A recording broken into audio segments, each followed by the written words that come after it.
प्यारे बच्चों, तो आज हम शुरू करने जा रहे हैं कक्षा 12 की भौतिक विज्ञान।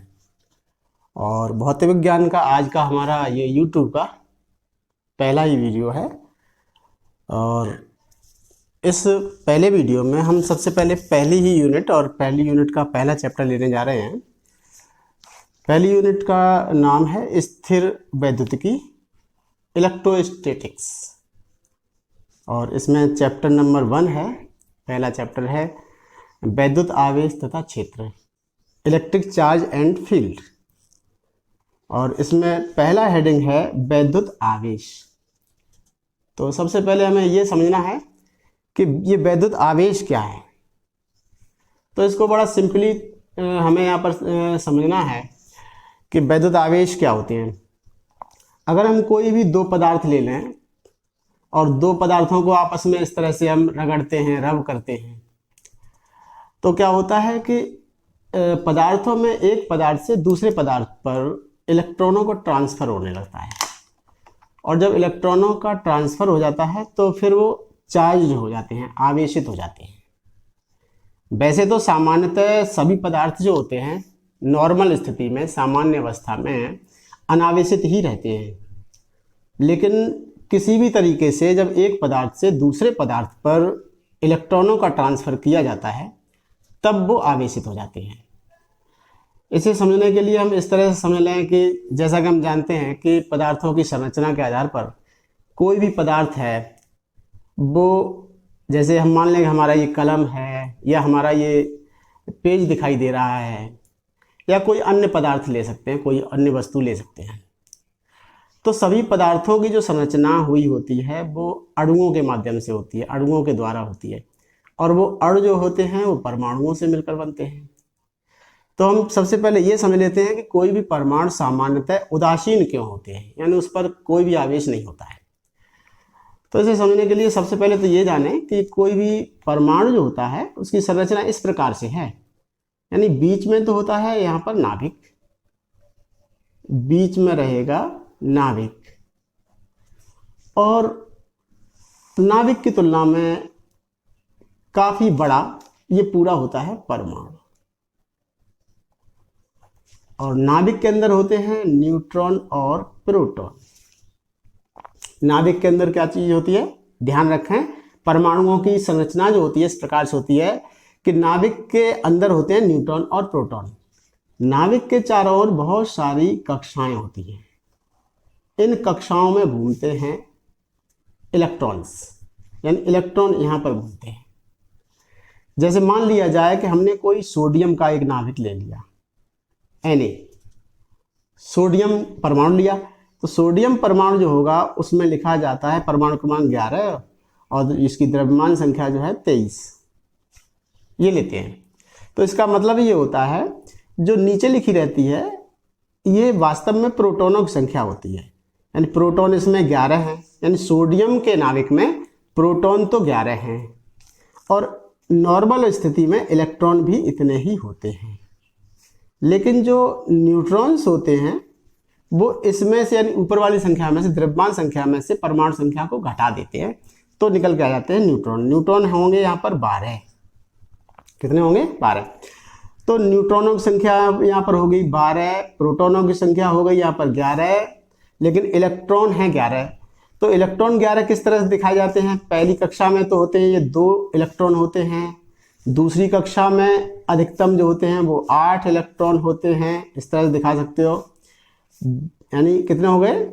2 और 8 10 हो गए। और बाहरी कक्षा में जो होंगे वो 1 इलेक्ट्रॉन होगा। ठीक है, तो बाहरी कक्षा में 1 इलेक्ट्रॉन है। इस प्रकार से ये संरचना होती है। जैसा कि हम जानते हैं कि इलेक्ट्रॉन पर जो आवेश होता है -1.6 इंटू 10 की पावर -19 कूलाम आवेश होता है ना। और प्रोटॉन पर इतना ही धनावेश होता है, +1.6 इंटू 10 की पावर -19 कूलाम।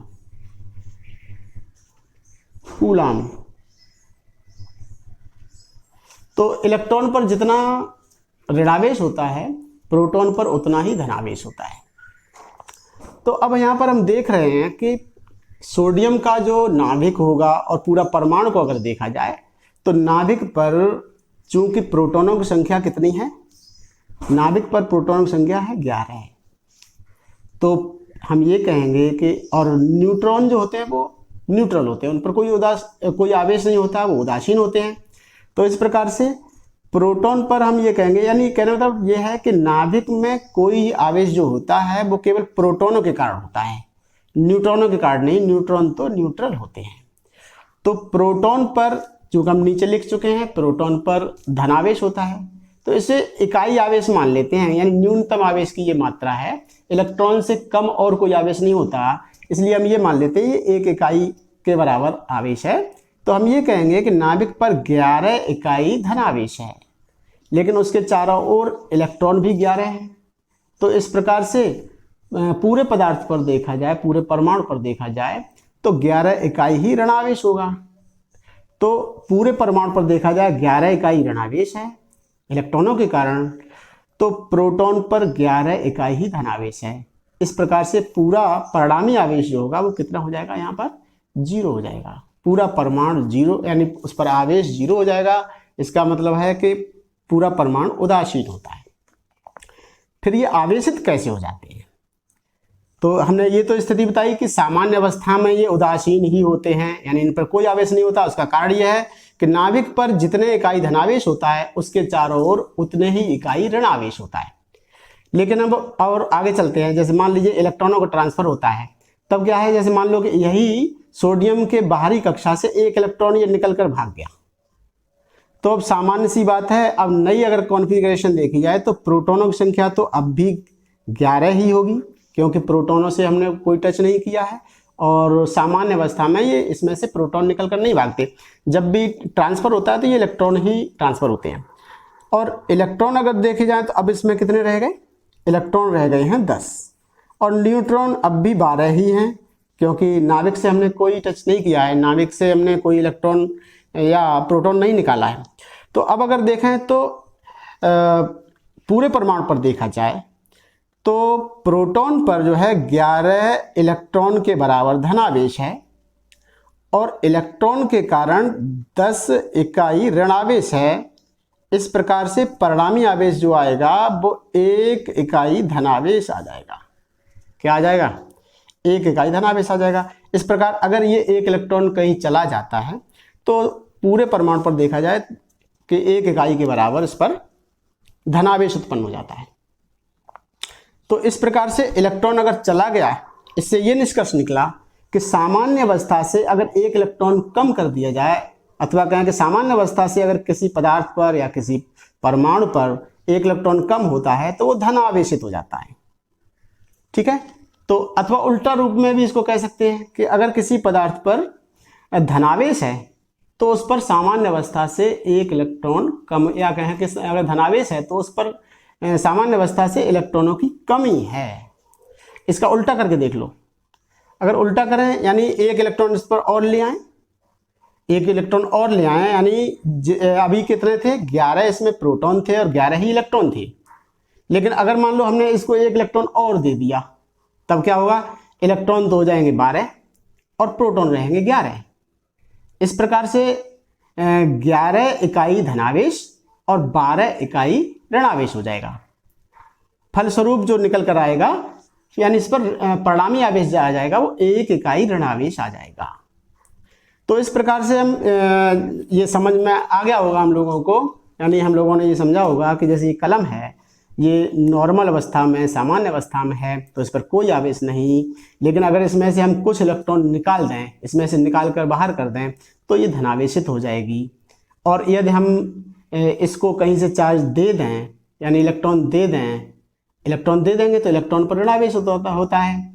तो इस प्रकार से जब कोई इस पर इलेक्ट्रॉन आएगा तो अपने साथ ऋणावेश भी लाएगा, और इस प्रकार से ये कलम हमारी ऋणावेशित हो जाएगी। तो निष्कर्ष ये निकला कि यदि कोई वस्तु धनावेशित है तो उस पर सामान्य अवस्था से इलेक्ट्रॉन कम होते हैं, और यदि वो ऋणावेशित है तो उस पर सामान्य अवस्था से इलेक्ट्रॉनों की अधिकता हो जाती है। ठीक, तो ये तो हो गया वैद्युत आवेश के बारे में हमने अध्ययन किया। इसके बाद में हम पढ़ेंगे वैद्युत आवेश के संरक्षण का नियम। क्या पढ़ेंगे?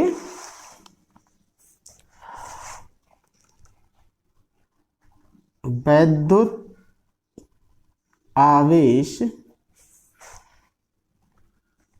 के संरक्षण का नियम।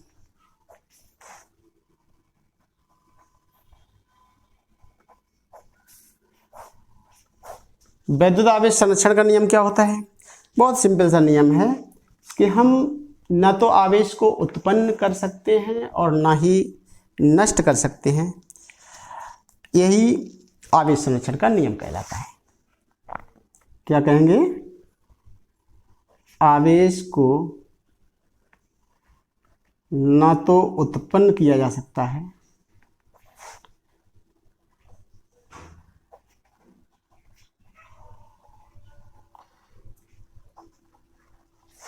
ना तो उत्पन्न किया जा सकता है और ना ही नष्ट किया जा सकता है।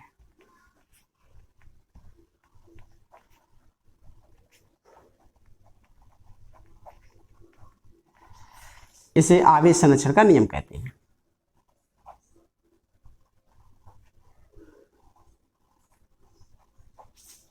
इसे आवेश संरक्षण नियम कहते हैं।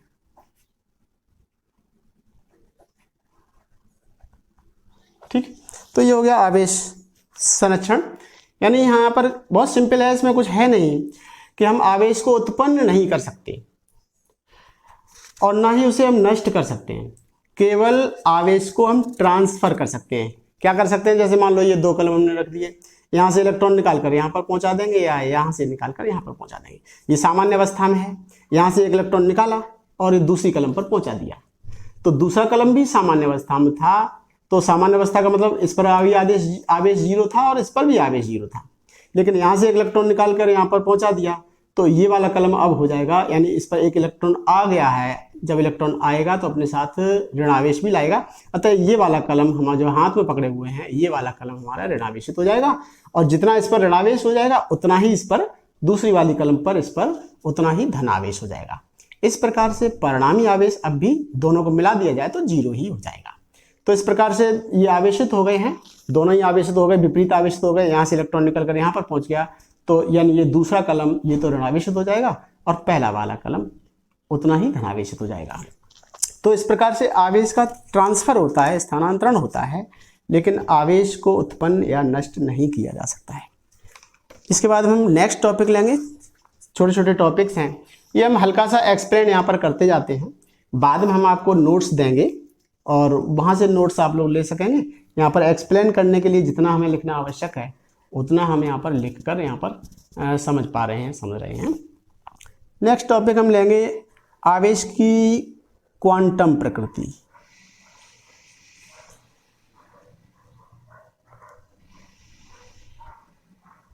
आवेश की क्वांटम प्रकृति।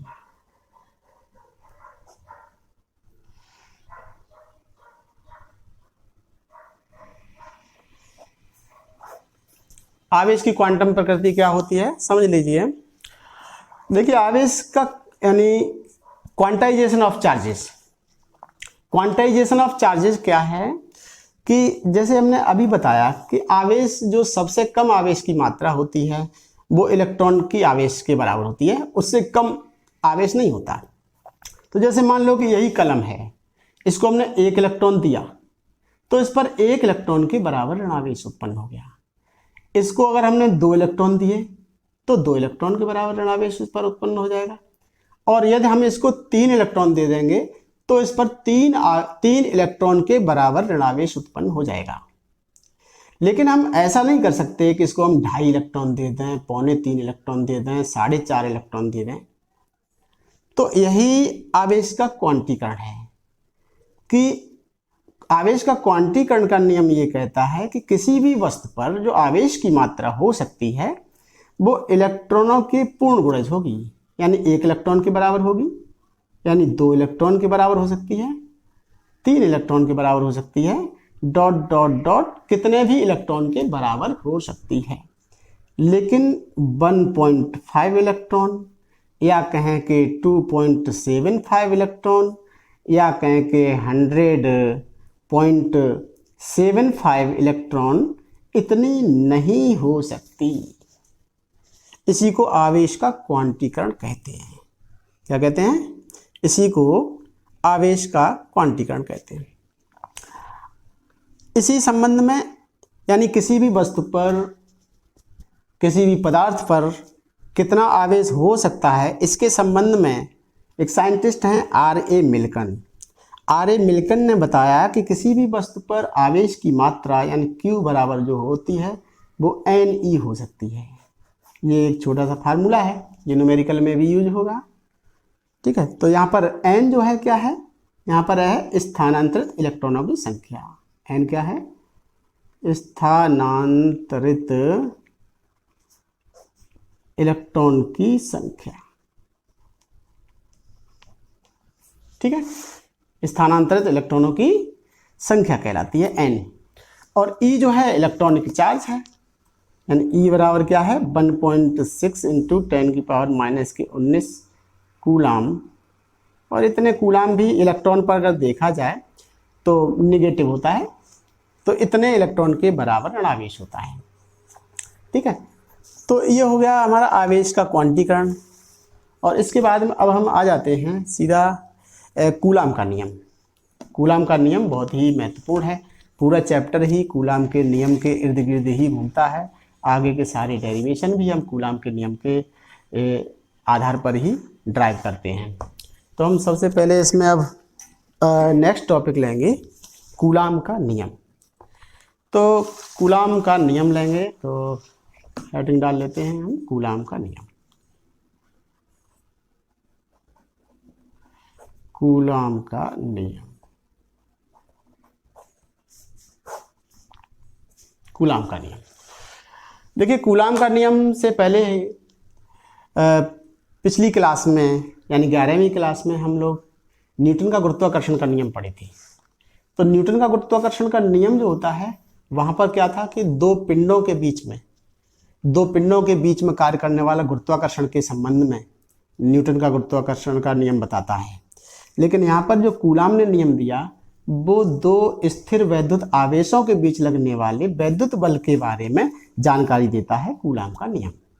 तो उसके लिए हम ये मान लेंगे, डेरिवेशन तो सेम वैसे ही है जैसा कि न्यूटन का गुरुत्वाकर्षण के नियम में लिए गए थे, बिल्कुल वैसे ही है। अंतर सिर्फ इतना होगा कि न्यूटन का गुरुत्वाकर्षण का नियम जो होता था वो दो द्रव्यमान कणों के बीच में कार्य करता था, लेकिन यहाँ पर दो आवेशित कणों के बीच में कार्य करेगा। क्योंकि हम आवेश को डिनोट करते हैं Q1 और Q2 से, यानी Q से, तो पहला आवेश मान लें कि ये Q1 है और दूसरा आवेश मान लो कि Q2 है। इनके बीच की दूरी मान लीजिए कि स्मॉल r है। तो कूलाम का नियम ये कहता है कि दो स्थिर बिंदु आवेशों के बीच कार्य करने वाला वैद्युत बल उनकी आवेशों की मात्राओं के गुणनफल के अनुक्रमानुपाती और बीच की दूरी के वर्ग के व्युत्क्रमानुपाती होता है। इसे कूलाम का नियम कहते हैं। बहुत सिंपल है, एक बार फिर समझ लीजिए क्या बताया हमने। यानी दो स्थिर बिंदु हैं, ये स्थिर बिंदु हैं Q1 और Q2 हैं। इनके बीच में कार्य करने वाला वैद्युत बल जो होगा यानी F होगा, वो कैसा होगा? प्रोपोर्शनल होगा दोनों आवेशों की मात्राओं के गुणनफल के अनुक्रमानुपाती, F proportional Q1 into Q2। और लगने वाला बल बीच की दूरी के वर्ग के व्युत्क्रमानुपाती होता है, यानी r² के, यानी बीच की दूरी r है उसके वर्ग के व्युत्क्रमानुपाती। व्युत्क्रमानुपात है तो नीचे आ जाता है। इसलिए यदि हम दोनों को एक साथ लिख लें तो ये आ जाएगा F प्रोपोर्शनल, दोनों को एक साथ लिख लिया, F प्रोपोर्शनल Q1 Q2 बटे r², Q1 Q2 बटे r², ये हो जाएगा। यदि हम इसको अनुक्रमानुपात को बराबर में बदलें तो F बराबर हो जाएगा एक स्मॉल के कांस्टेंट आ जाएगा, अनुक्रमानुपाती नियतांक आ जाएगा, और ये Q1 Q2 बटे r² हो जाएगा, Q1 Q2 बटे r², ये हो जाएगा। तो यहाँ पर जो K क्या है, जहाँ के अनुक्रमानुपाती नियतांक है।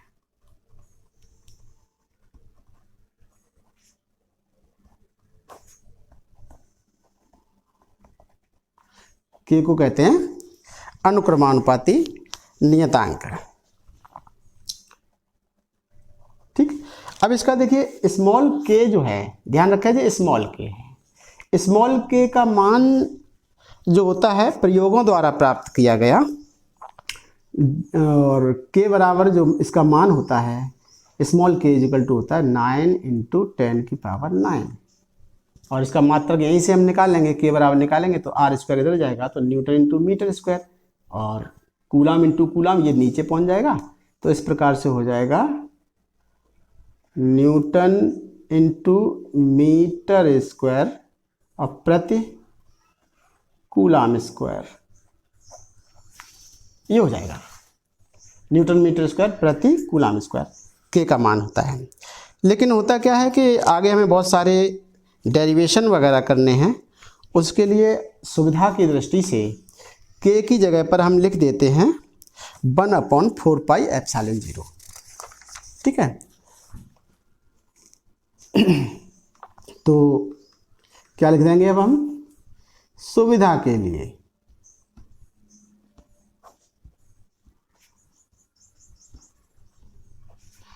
स्मॉल के बराबर लिख देते हैं हम 1/4πε0।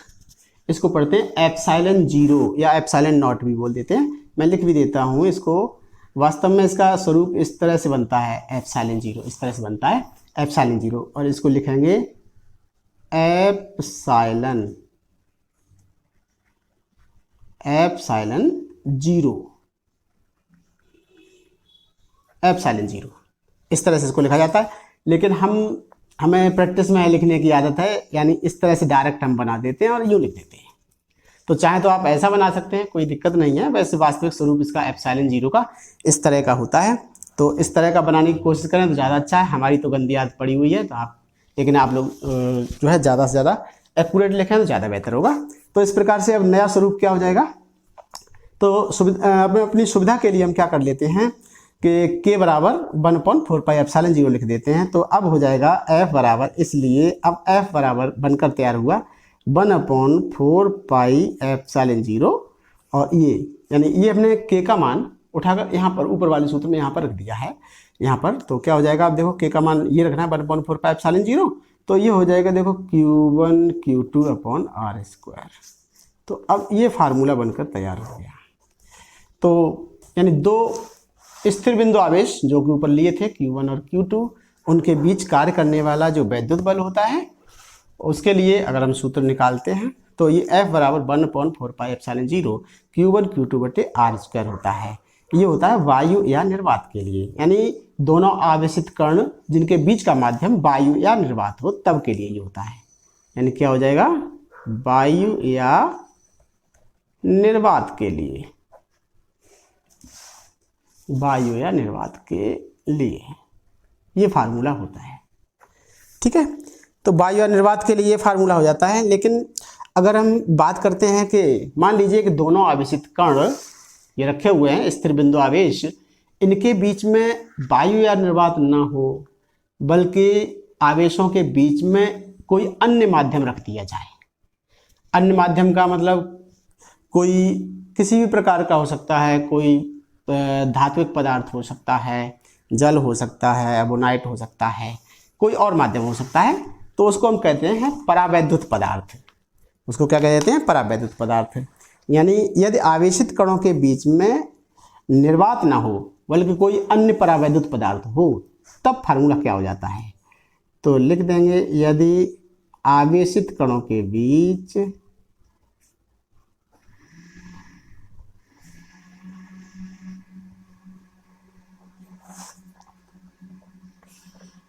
निर्वात के अतिरिक्त, निर्वात के स्थान पर अन्य परावैद्युत पदार्थ हो, परावैद्युत,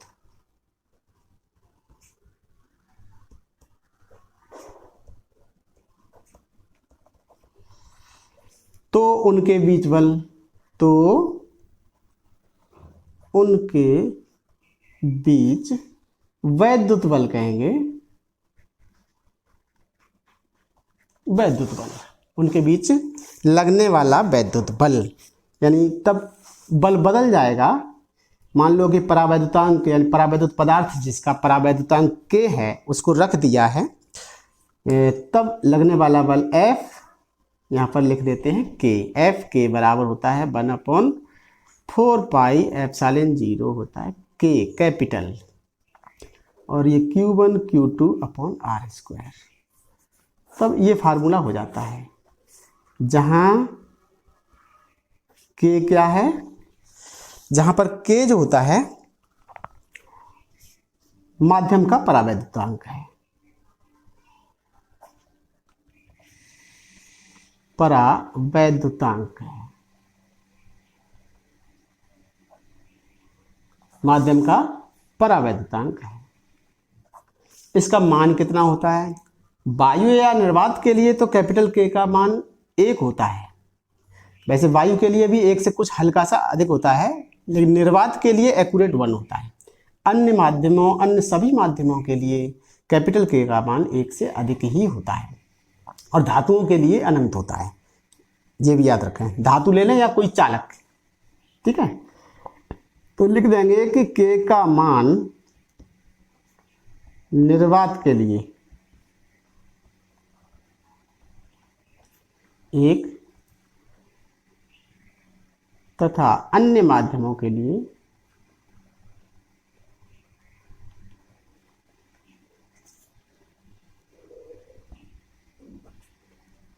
1 से अधिक।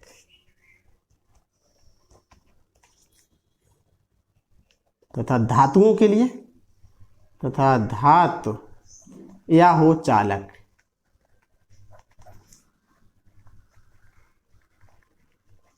अनंत होता है। तो इस प्रकार से देखो यहां से एक निष्कर्ष भी निकल के आता है।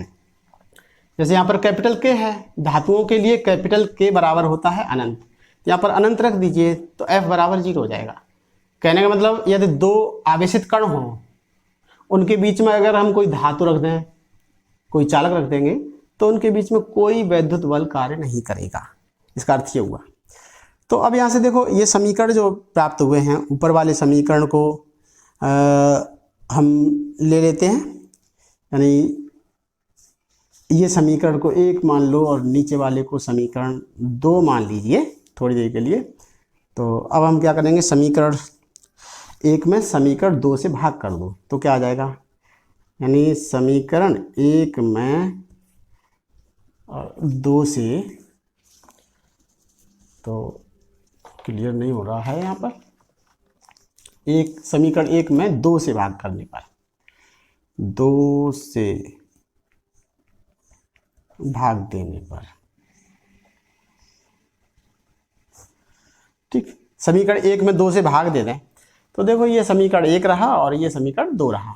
संख्याएं सभी सेम हैं, यहाँ पर हो जाएगा F/F k, और इधर देखें तो ये सारी संख्याएं कट जाएंगी और केवल k बचेगा, और ये k जो है वो ऊपर चला जाएगा। तो यानी हमें मिलेगा F/F k, और बराबर ये k ऊपर चला जाएगा तो बराबर हो जाएगा k, ये निकलेगा।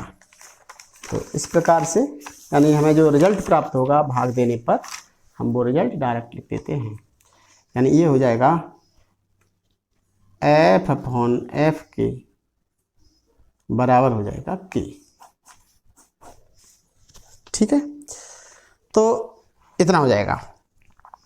एक काम और कर सकते हैं कि यहाँ पर देखें तो जो हमारा निकला है, ये जो समीकरण निकला है समीकरण सेकंड में ये लिखा हुआ है एप्सिलॉन 0 k, इसकी जगह पर केवल एप्सिलॉन भी लिखा जा सकता है। इसकी जगह पर क्या लिख लेंगे हम, केवल एप्सिलॉन। यहाँ पर एप्सिलॉन जो होता है ये निर्वात की विद्युतशीलता कहलाती है, ठीक है। यहाँ पर हमें यहीं पर पहले ही जहाँ पर आ गया, चाहे वहाँ समझ लो या यहाँ समझ लो, यानी एप्सिलॉन 0 क्या चीज़ है, निर्वात की विद्युतशीलता कहलाती है। क्या कहलाती है, एप्सिलॉन जीरो निर्वात की विद्युतशीलता कहलाती है। तो अगर यानी दो आवेशित कणों के बीच में कोई माध्यम नहीं है यानी निर्वात है, तो यहाँ पर निर्वात की विद्युतशीलता आ गई। अगर हम ये मान लें कि दोनों आवेशित कणों के बीच में कोई अन्य माध्यम है, तो उस माध्यम की विद्युतशीलता आ जाएगी। तो जैसे कोई अन्य माध्यम आ गया तो ये आ गया एप्सिलॉन जीरो के आ गया, तो इसकी जगह पर एप्सिलॉन लिख देंगे और एप्सिलॉन जो होगा उस माध्यम की विद्युतशीलता कहलाएगी जो बीच में माध्यम आ गया है। तो इस प्रकार से हम क्या लिख सकते हैं, यानी समीकरण सेकंड को हम इस प्रकार से भी लिख सकते हैं, समीकरण सेकंड से ऐसे लिख सकते हैं, यानी एफ यानी के बराबर 1/4 पाई एप्सिलॉन, केवल एप्सिलॉन, सॉरी यहाँ पर क्या हो जाएगा 1/4 पाई एप्सिलॉन, केवल एप्सिलॉन, और ये Q1 Q2 upon r square, यानी ये सूत्र बनकर तैयार हो जाएगा। ठीक, जहां देखो एप्सिलॉन किसकी जगह पर आया, एप्सिलॉन जीरो के स्थान पर आया, एप्सिलॉन जीरो के। तो इसे के बराबर ऐसे भी लिख सकते हैं कि एप्सिलॉन बटे एप्सिलॉन जीरो, नो सॉरी ये गलत हो गया, दोबारा से लिख देता हूँ, यानी के बराबर यहाँ से क्या निकलेगा एप्सिलॉन अपॉन एप्सिलॉन जीरो, ऐसा लिखा जा सकता है। यहाँ पर एप्सिलॉन एक नई भौतिक राशि आ गई है, तो एप्सिलॉन क्या है ये भी लिख दो, जहाँ एप्सिलॉन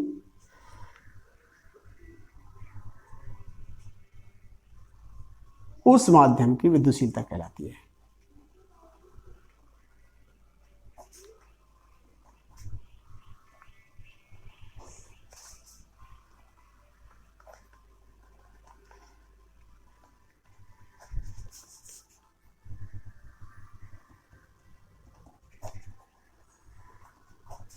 क्या कहलाती है, एप्सिलॉन जो है उस माध्यम की विद्युतशीलता कहलाती है।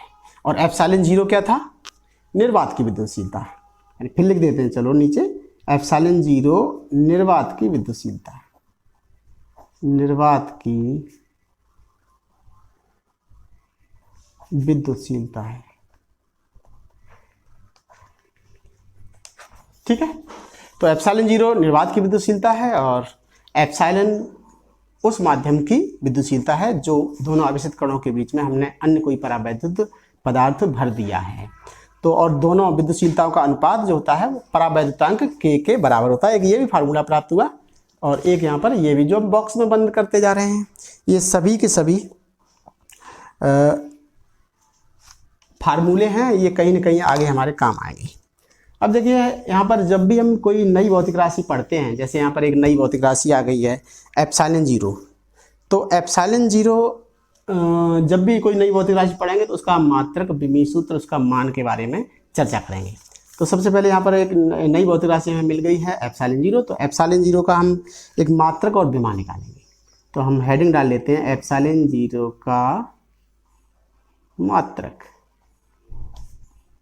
एवं विमा, मात्रक और विमा ये निकाल लेंगे। तो देखो मात्रक निकालने के लिए वही फार्मूला लिख लो जो ऊपर लिखा हुआ था, यानी फार्मूला था F बराबर 1/4 pi epsilon zero Q1 Q2 upon r square, जो कि कूलाम के नियम से हमें प्राप्त होता है। यहाँ से हमें एप्सिलॉन जीरो का निकालना है, तो एप्सिलॉन जीरो को इधर ले आओ, एप्सिलॉन जीरो बराबर हो जाएगा 1/4 पाई एफ, यानी एफ को इधर ले गए, एप्सिलॉन जीरो को इधर ले जाएंगे, और ये हो जाएगा Q1 Q2 upon r square. ठीक, तो एप्सिलॉन जीरो का मात्रक बराबर, देखो मात्रक क्या हो जाएगा, ध्यान दीजिए। देखो इधर अगर हम इधर यानी बाईं तरफ की जो भौतिक राशि है उसका मात्रक का विमीय सूत्र निकालना चाहते हैं, तो दाईं ओर के जितनी भी भौतिक राशियां हैं उन सब का मात्रक रख दीजिए। जैसे Q1 और Q2 है, ये क्या है, ये आवेश है, तो आवेश का मात्रक जो होता है वो कूलाम होता है, तो यहाँ पर लिख देंगे। देखो ये 4 पाई तो कांस्टेंट है, इसका कोई मात्रक नहीं होगा, तो Q1 Q2 और F इनके मात्रक रखने हैं। तो Q1 है पहला आवेश जो कि हो जाएगा, इसका मात्रक हो जाएगा कूलाम, इनटू दूसरा आवेश यानी इसका भी मात्रक होगा कूलाम, ठीक है, और अपॉन ये F है, F का मतलब newton, newton into metre square, ये हो जाएगा। तो इस प्रकार से गुणा अगर करते हैं तो ये हो जाएगा कूलाम स्क्वायर प्रति न्यूटन इंटू मीटर स्क्वायर। ये तो हो जाएगा इसका, ये हो गया इसका। तो कूलाम स्क्वायर प्रति न्यूटन मीटर स्क्वायर, ये हो गया एप्सिलॉन जीरो का मात्रक। इसके बाद में अब हम निकालेंगे विमी सूत्र। विमी सूत्र निकालने के लिए तो कूलाम का विमी सूत्र होता है AT, तो कूलाम का वर्ग हो रहा है तो AT का वर्ग हम कर देंगे, और बटे में न्यूटन, न्यूटन के लिए MLT-2 और मीटर स्क्वायर के लिए L स्क्वायर। इसे अब हम कैलकुलेट कर लेंगे तो m पे घात 1 है, ये ऊपर जाएगी तो m पे घात -1, L और ये L स्क्वायर यानी L क्यूब ऊपर जाएगा तो ये हो जाएगा L पे घात -3, और ये हो गया, देखिए t पे घात -2 है और ऊपर t पे घात 2 है, तो जब ये 2 घात माइनस की ऊपर जाएगी तो t पे घात हो जाएगी 4, और a पे ये वर्ग लग रहा है तो a वर्ग। इस प्रकार से विमी सूत्र हो गया m-1 L-3 t पे घात 4 A2, और एप्सिलॉन जीरो का मात्रक हो गया कूलाम स्क्वायर प्रति newton metre square. Epsilon zero का मान, तो मान निकालने के लिए हम जो जान रहे हैं उन्हीं का सहारा लेंगे। हम जानते हैं, हम क्या जानते हैं, ये हम पीछे हम कूलाम के नियम में लिख चुके थे, 1/4 पाई एप्सिलॉन जीरो बराबर 9 गुणा 10 पे घात 9। ये हम मान जानते हैं। यहाँ से एप्सिलॉन जीरो का मान निकालना है, तो एप्सिलॉन जीरो बराबर निकालेंगे तो एप्सिलॉन जीरो इधर आ जाएगा और ये 9 गुणा 10 पे घात 9 ये नीचे को आ जाएगा, तो 1/4 पाई और इंटू 9 गुणा 10 पे घात 9, इतना हो जाएगा। ठीक है, इसे और आगे हल अगर करते हैं तो ये हो जाएगा 10 पे घात 9 को तो ऊपर ले जाओ तो ये तो हो जाएगा ऊपर ले जाकर, यानी 1 × 10 की पावर -9, और इधर हो जाएगा यानी 4 × पाई का मान 3.14 और गुणा 9, इतना हो जाएगा। तो अब आगे हम कैलकुलेट अगर करते हैं तो जो निकल के आएगा आप लोग कैलकुलेट कर लीजिएगा। हमें तो सीधा सीधा एप्सिलॉन जीरो का मान मालूम है, तो इस प्रकार से अगर एक में इन सब का गुणा करके और एक में भाग करेंगे अगर, तो ये आ जाएगा, निकल के आएगा 8.85 गुणा 10 पे घात -12, और मात्रक हम निकाल ही चुके हैं पहले से ही एप्सिलॉन जीरो का, वो मात्रक रख देंगे कूलाम स्क्वायर प्रति न्यूटन इंटू मीटर स्क्वायर, ये निकल कर आ जाएगा, एप्सिलॉन जीरो का मान निकल कर आ गया। तो इस प्रकार से हमें ये एप्सिलॉन जीरो का मान भी प्राप्त हो गया। इसके बाद में अब देखिए नेक्स्ट टॉपिक लेते हैं, वैद्युत क्षेत्र, इलेक्ट्रिक फील्ड जिसे कहते हैं अंग्रेजी में इलेक्ट्रिक फील्ड, हिंदी में कहते हैं वैद्युत क्षेत्र। वैद्युत क्षेत्र, तो प्यारे बच्चों हमारा राइटिंग तो बहुत अच्छा नहीं है, बस पढ़ने में आ जाए यही बहुत है, लेकिन हमने कोशिश करी है, जो नोट्स बनाया है उसमें थोड़ा सा साफ सुथरा लिखने की कोशिश करी है, और वीडियो में जो हम लिंक देंगे नीचे, उस लिंक में PDF फॉर्म में हम नोट्स भी देंगे, जिससे कि हमें उम्मीद है कि वो तुम्हारे नोट्स काम आएंगे और उनकी सहायता से आप लोग अपनी कॉपी में नोट्स बनाते जाएं, या उसी के PDF फॉर्म में डाउनलोड कर लेंगे तो उन्हीं को इकट्ठा लगाते जाएंगे, और रोज़ का रोज़ जितना भी वीडियो में हम पढ़ा रहे हैं उतना उसके साथ में जितना हम पढ़ा देंगे, और उतने ही हम यहाँ पर नोट्स भी देंगे। तो रोज़ के रोज़ जितने पढ़ते जाएं आप लोग उतने ही नोट्स तुरंत डाउनलोड कर लें और उन्हें क्रम से लगाते जाएं, और रोज़ का रोज़ अध्ययन करते जाएंगे तो निश्चित रूप से सफलता मिलेगी और बहुत अच्छा समझ में आएगा। हम तो बच्चों से ये कहते हैं कि फिजिक्स जो होती है, भौतिक विज्ञान, इतनी सरल विषय है, ये क्रमबद्ध होती है। अगर हमें क्रम से पढ़ते जाएं, पिछला वाला मुझे आना चाहिए तो अगला अपने आप समझ में आता है, बहुत ही सरल विषय होता है। तो ये हम यहाँ तक कहते हैं कि ये हिंदी से भी सरल विषय है। अगर हम इसको ठीक से पढ़ेंगे तो ये बहुत सरल होता है, और जो नहीं पढ़ पाते हैं, नहीं पढ़ते हैं, क्रम से नहीं पढ़ते हैं, यानी पूर्व ज्ञान अगर नहीं है तो यही कठिन लगने लगता है। तो देखिए नेक्स्ट टॉपिक हम लेते हैं वैद्युत क्षेत्र। वैद्युत क्षेत्र क्या होता है? इस वैद्युत क्षेत्र को पढ़ने से पहले हम गुरुत्वीय क्षेत्र के बारे में पीछे में पढ़ चुके हैं। गुरुत्वीय क्षेत्र क्या होता था? कोई भी ब्रह्मांड का कोई भी पिंड हो उसका एक क्षेत्र होता है जिसे गुरुत्वीय क्षेत्र कहते हैं। जैसे पृथ्वी का भी एक गुरुत्वीय क्षेत्र है, तो पृथ्वी के चारों ओर वो रेंज यानी वो दूरी जहां तक वो दूसरे किसी पिंड को अपनी ओर खींच सकता है, आकर्षित कर सकता है, वो उसका गुरुत्वीय क्षेत्र कहलाता है। ठीक इसी प्रकार से किसी आवेशित कण के चारों ओर का वह क्षेत्र, जैसे ये मान लो कि आवेशित कण है, प्लस क्यू चार्ज है, इसके चारों ओर एक क्षेत्र होगा, एक निश्चित दूरी तक एक क्षेत्र होगा जहां तक वह अन्य कण को आकर्षित कर सकता है या प्रतिकर्षित कर सकता है। दोनों आवेश अगर समान आवेश के होंगे तो वो प्रतिकर्षित करेंगे और यदि विपरीत आवेश होंगे तो आकर्षित करेंगे। वो मान लो कि दूसरा चार्ज हमने ले लिया है Q0, तो अगर यानी इस आवेश, अगर ये आवेश दूसरे आवेश को आकर्षित करता है तो समझो कि इस आवेश के चारों ओर का वो क्षेत्र है, एरिया है इसका, ठीक है, उसका इलेक्ट्रिक फील्ड है। तो कहने का मतलब क्या है, इसकी परिभाषा क्या है? बहुत सिंपल सी परिभाषा है, वैद्युत क्षेत्र की परिभाषा हम नोट्स में लिख देंगे, आप लोग वहाँ से नोट कर लेंगे। यहाँ पर केवल बताएंगे हम कि वैद्युत क्षेत्र क्या है। वैद्युत क्षेत्र का मतलब किसी आवेशित कण के चारों ओर का वह क्षेत्र जहां तक वह अन्य आवेशित कण को अपनी ओर आकर्षित कर सके या प्रतिकर्षित कर सके, उस क्षेत्र को कहते हैं हम वैद्युत क्षेत्र कहते हैं। हाँ, तो हम बात कर रहे थे वैद्युत क्षेत्र। वैद्युत क्षेत्र क्या होता है, फिर से एक बार डिफाइन करेंगे हम इसको। किसी आवेशित कण के चारों ओर का वह क्षेत्र जहां तक वह अन्य आवेशित कण को आकर्षित या प्रतिकर्षित कर सकता है वो कहलाता है वैद्युत क्षेत्र। वैद्युत क्षेत्र के बाद हम पढ़ेंगे वैद्युत बल रेखाएं। क्या पढ़ेंगे? वैद्युत बल रेखाएं।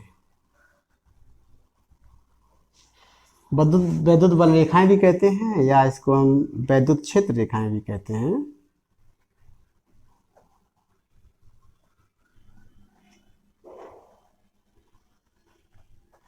वैसे वास्तव में तो हमें वैद्युत बल रेखाओं से ज़्यादा शुद्ध लगता है वैद्युत क्षेत्र रेखाएं। तो वैद्युत क्षेत्र रेखाएं लिखा हो या वैद्युत बल रेखाएं हो, आप लोग कंफ्यूज ना हो, दोनों एक ही बात है। तो वैद्युत बल रेखाएं क्या होती है समझ लीजिए। अगर हम कोई एक आवेशित कण ले लेते हैं, तो ये है आवेशित कण है, मान लो प्लस Q। अब यहाँ पर क्या करेंगे, एक हम छोटा सा चार्ज लेंगे, धनावेश ले लेंगे और धनावेश को यहाँ पर रखें, यहाँ पर रखेंगे तो धनावेश है, चूंकि छोटा सा धनावेश है तो इस आवेश द्वारा इस आवेश पर यानी इस आवेश पर एक बल लगेगा प्रतिकर्षण का, यानी ये आवेशित कण दूर की ओर जाएगा, तो इसका हम मार्ग ही बनाएंगे यानी बाहर की ओर जाएगा। ऐसे यहाँ रखें तो ये इधर को जाएगा, यानी परीक्षण आवेश लेते हैं, छोटा सा धनावेश लेते हैं तो ये बाहर की ओर निकल कर भागेगा। यहाँ रखेंगे तो इधर को चलेगा, यहाँ रख दें तो इस दिशा में चलेगा। तो इस तरह की हमें रेखाएं, पथ रेखाएं प्राप्त हो जाएंगी। ऐसे ही यदि हम उल्टा करते हैं कि यहाँ पर प्लस Q आवेश ना लेकर माइनस आवेश ले लें, माइनस Q, तो यहाँ पर हम ये बता रहे थे कि अगर कोई धनावेश हो तो उसके कारण अगर हम कोई परीक्षण आवेश रखते हैं तो परीक्षण आवेश जो धनावेशित है तो दूर की ओर भागेगा। ऐसे ही ऋणावेशित रखते हैं तब क्या होगा, इसके चारों तरफ कहीं पर भी रख दें, यहाँ पर रख दें तो ये अंदर की ओर आएगा, यहाँ पर रख दें तो ये अंदर की ओर आएगा, यहाँ पर रख दें तो ये अंदर की ओर आएगा। तो इस प्रकार से रास्ते प्राप्त होंगे यानी पथ रेखाएं प्राप्त होंगी। तो ये जो हमें रेखाएं प्राप्त हो रही हैं यही वैद्युत बल रेखाएं कहलाती हैं या वैद्युत क्षेत्र रेखाएं कहलाती हैं। अब यहीं पर यदि हम इस प्रकार से लेते हैं कि दो आवेश ले लें, अभी आवेशों का समूह लेते हैं, एक प्लस Q आवेश ले लिया हमने और एक माइनस Q आवेश ले लिया। अब हम यदि बल रेखाएं खींचते हैं तो किस प्रकार से प्राप्त होंगी, तो इस प्रकार से प्राप्त होंगी। यानी बल रेखाएं खींचने का मतलब है यदि हम एक यहाँ पर परीक्षण आवेश लेंगे और परीक्षण आवेश को रख कर देखेंगे, वो जिधर चलेगा वही उसका पथ रेखा कहलाएगी और वही वैद्युत क्षेत्र रेखाएं कहलाती हैं। जैसे मान लो कि हमने यहाँ पर एक परीक्षण आवेश रखा तो वो परीक्षण आवेश इस दिशा में चलेगा, यानी ये परीक्षण आवेश है ना Q0, तो वो इस दिशा में चलेगा, यानी यहाँ से चलेगा तो इस दिशा में चला जाएगा। यदि यहाँ रख दें तो यहाँ रखेंगे तो इधर से होता हुआ और ये लौट यहाँ पर आ जाएगा। यहाँ पर रखेंगे तो इस तरह से आएगा, इधर रखेंगे तो थोड़ा और दूर जाकर तब आ जाएगा, इधर रख देंगे तो ये इस दिशा में जाकर और इस तरह से आ जाएगा। इस प्रकार से प्लस क्यू यहाँ रखेंगे तो ये इधर को चला जाएगा, यहाँ रखेंगे तो इधर को चला जाएगा, इस प्रकार से ये रखें। तो इस प्रकार से हम देख रहे हैं कि प्लस क्यू आवेश से बल रेखाएं निकल रही हैं और माइनस क्यू आवेश में जो बल रेखाएं होती हैं वो अंदर प्रवेश कर रही हैं। इस प्रकार से प्राप्त हो जाएगी, ठीक है, इस प्रकार से प्राप्त हो जाती है। और यदि हम दोनों ही प्लस आवेश लेंगे, यानी प्लस क्यू आवेश और ये भी प्लस क्यू आवेश अगर इस तरह से लेते हैं तब बल रेखाएं कैसी प्राप्त होंगी, इस पर भी गौर कर लीजिए। वही सिंपल सी बात है, एक परीक्षण आवेश लीजिए, परीक्षण आवेश को यहाँ पर रख लीजिए, मान लो धन प्लस क्यू आवेश है, यहाँ पर रख दिया तो क्या होगा, इस प्लस क्यू के कारण इस परीक्षण आवेश पर प्रतिकर्षण लगेगा, लेकिन ये भी दूसरा आवेश भी क्या करेगा, इसको प्रतिकर्षित करेगा, अतः ये दूर की ओर इस तरह से भागेगा। ऐसे ही यहाँ रख देंगे तो इधर को भागेगा, यहाँ रखेंगे तो इस तरह से भागेगा, दूर की ओर इस तरह से भागेगा। तो इस प्रकार से पथ रेखाएं प्राप्त होंगी। ऐसे ही अगर यहाँ रखते हैं तो ये यहाँ से निकलेगा और इस तरह से दूर की ओर भागेगा, यूं इस प्रकार से भागेंगे। तो इस प्रकार से ये रेखाएं प्राप्त होती हैं। इन रेखाओं को ही वैद्युत क्षेत्र रेखाएं कहते हैं।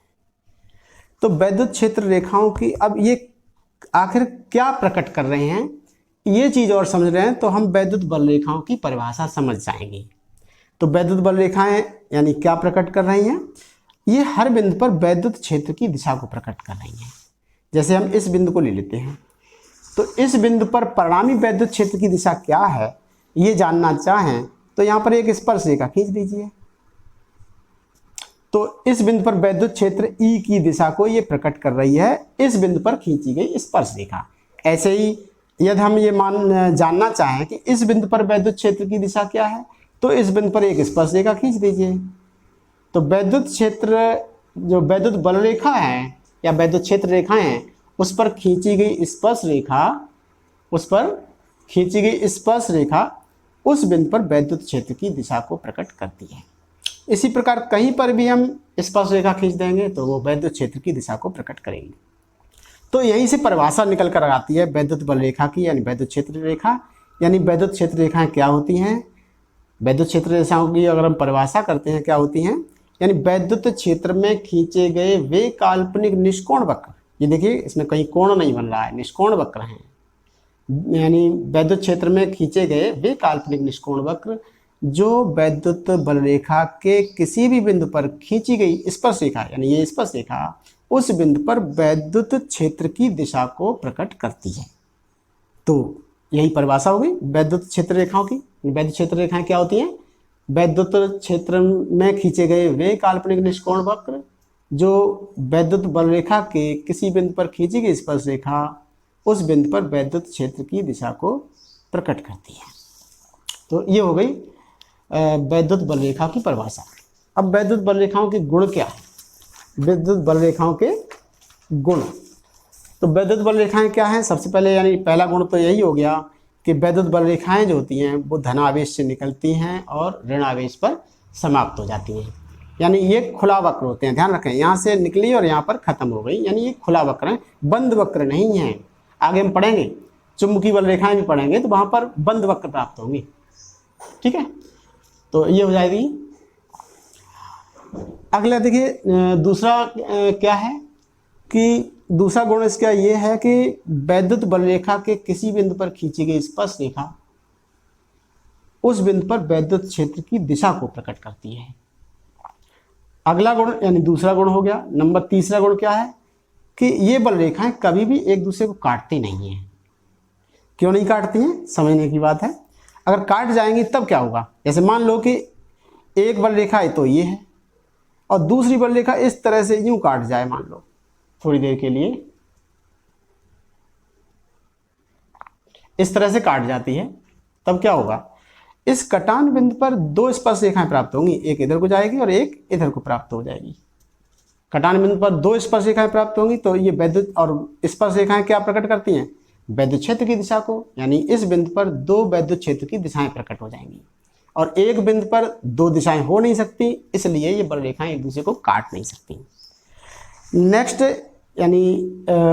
है इसका, यानी अगला गुण है इसका, यानी यदि हम विपरीत आवेशों के कारण बल रेखा खींचते हैं तो ऐसा लग रहा है कि ये पूर्ण लचकदार डोरी में लंबाई में सिकुड़ने का प्रयास करती हैं, यानी एक दूसरे के पास आने का प्रयास कर रही हैं। ये बल रेखाएं देख रहे हैं, इसीलिए विपरीत आवेश एक दूसरे को आकर्षित करते हैं।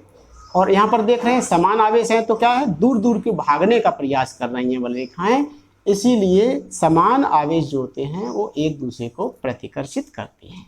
ये निकल कर आता है। अब आता है नेक्स्ट टॉपिक, हम लेते हैं वैद्युत क्षेत्र की तीव्रता।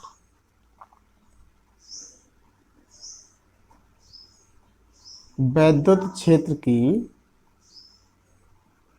तीव्रता, ठीक, इंटेंसिटी ऑफ इलेक्ट्रिक फील्ड, ये टॉपिक लेंगे। इसमें क्या है समझ लीजिए।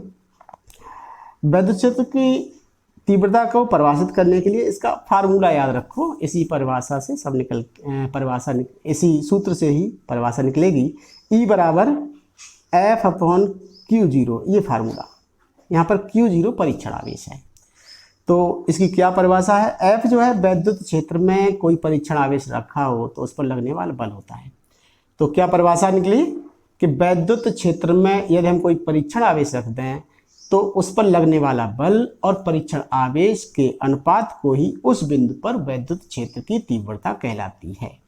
या कहें कि वैद्युत क्षेत्र में रखे एकांक आवेश पर परीक्षण आवेश की जगह क्या कर दें, यानी Q0 बराबर 1 रख दें, तो E बराबर क्या निकलेगा, F निकलेगा। तो इसी से परिभाषा हो गई, वैद्युत क्षेत्र में रखे एकांक धनावेश पर लगने वाले बल को ही वैद्युत क्षेत्र की तीव्रता कहते हैं। ये इसका यहाँ से परिभाषा निकल के आती है। इसका मात्रक भी लिखते हैं और विमा भी लिखते हैं। मात्रक क्या निकलेगा, हाँ देखिए मात्रक,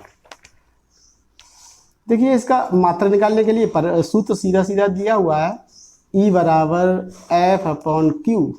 तो मात्रक क्या निकलेगा, मात्रक बराबर क्या निकलेगा, यानी बल बटे आवेश, तो न्यूटन प्रति कूलम। ये वैद्युत क्षेत्र की तीव्रता का मात्रक है, ठीक है। या विमा अगर निकालें तो बल की विमी सूत्र होता है mLT-2 और Q यानी आवेश का विमी सूत्र बताया था AT होता है। सरल कर लीजिए तो ये हो जाएगा mLT-3 और A-1, ये इसका विमी सूत्र हो जाएगा। तो आज के लिए बच्चों बस इतना ही। नेक्स्ट टॉपिक की बात हम नेक्स्ट वीडियो में करेंगे और हम प्रयास करेंगे कि आपके लिए अच्छे से अच्छे वीडियो दे सकें। और ये चैनल स्टार्ट करने का उद्देश्य है कि हर तरह के बच्चों की मदद की जाए, चाहे वो इंजीनियर हों या इंजीनियरिंग के हों या नीट के हों, मेडिकल लाइन के हों, या वो किसी भी बोर्ड के हों। 11वीं और 12वीं के छात्रों के लिए हम वीडियो लगातार देते रहेंगे और आप लोग भी हमें प्रोत्साहित करें। प्रोत्साहित करने के लिए आप लोग हमारे चैनल को सब्सक्राइब करें और लाइक करें। अगर आप लोग लाइक करेंगे तो इससे हमारी ताकत बढ़ेगी और हमें ऐसा लगेगा कि हम कुछ अच्छा कर रहे हैं।